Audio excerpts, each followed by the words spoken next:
Maromda School Authority na thausadabadagi registration tawdana exam form fill up tawhaluba Maheiroi mari Amagashu ngasidagi horiba Board of Secondary Examination Manipur bosem na lauba High School Living Certificate Exam 2025 ta Sharuk Yaaba Phangkhidre Pawasi matung ina Imphal West ki manung chana Lafupatera da laiba Lafupatera High School ge Maheiroi mari asi class 9 da bosem da register tawramdabadagi exam asigi admit card laklamdabani hairi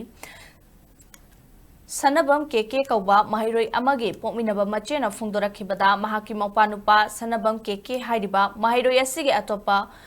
Maheiroi Asiga Atopa Maheiroi Mariga School Asigi Mathematics ki Oza Irengbam Anilgi Boarding Facility da Laiduna Exam Asigi da Makotna Raki Exam Center Karamba School da Tarage Haina Bosemna Exam Center Lautorokpa Matamda School da Hanglubada Uchiwa High School da Tare Haina Kumlaki Adubu Exam Pangthokadaba Numit Humni Khakta Ngairaba Matamda School Asigi Headmaster Ningthozam Kumarna Admit Card Laktre Exam Thaba Yaroi Haina Khanghalaki Amaromda Exam Thaba Yarar Haina Khanghalaktrungai Mangwainana School gi Maikaidagi Maheiroi Sing Asigda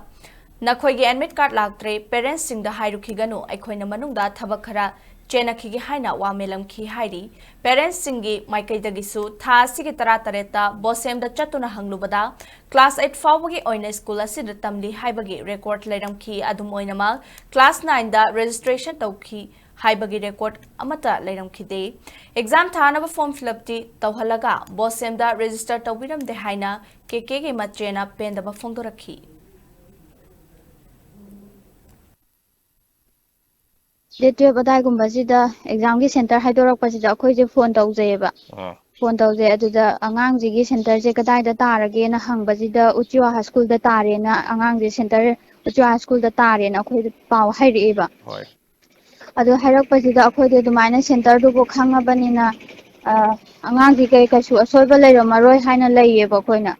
adi phadi akhoi nakta leiboi tadi angang ji gi ngalingai matamdagi angangsigi emika lakte habdo khanggadousu moigi makhuta sinaraga leigrabani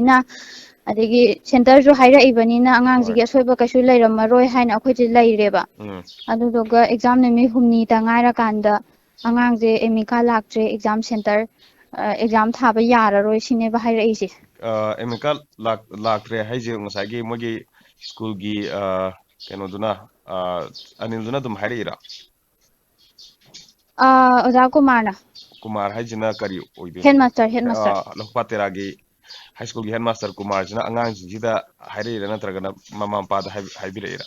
mama mapada adum haireba adum parents ta haireba adudagi akhoi je adumaina hairakpadagi angangsijida hanu sumaina melameba moina melame habadi emika laktre habiji mayam emika langnabadagi di angangsingji loina khangna doini dana adu khangbajida angangsida melameba noi parents ta hairugi nu akhoi manungda khara chengi ge haina adumaina angangsida melameba emika lakte habaje parents ta hairugi nuna adumaina tawre aduga akhoi je emika laktabadagi angang akhoi kasu saudeba principal asoiba je tamba ngamde haina saude adu kano sitang angang sitang exam thaba yaradi haina akhoi je board ta isa oina direct chareba akhoi je moigi mateng laudreba moina ngamaroina haira abani na akhoi isa chatlage haina karam kanda chalino board ta date 17 da chatpa